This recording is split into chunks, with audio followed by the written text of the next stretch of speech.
弟兄姐妹平安，我想为以利亚牧师的特会做一个见证，就是我的孩子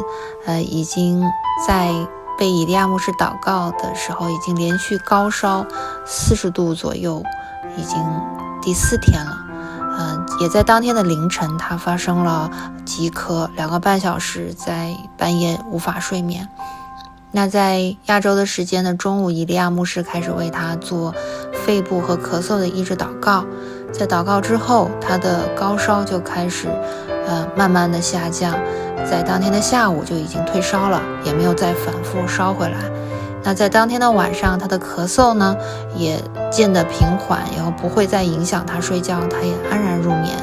在后面我们复查的时候，医生也说他的肺部完全没有被感染，只停留在上呼吸道。我觉得这是以利亚牧师的祷告和神的医治，非常感谢以利亚牧师，感谢神。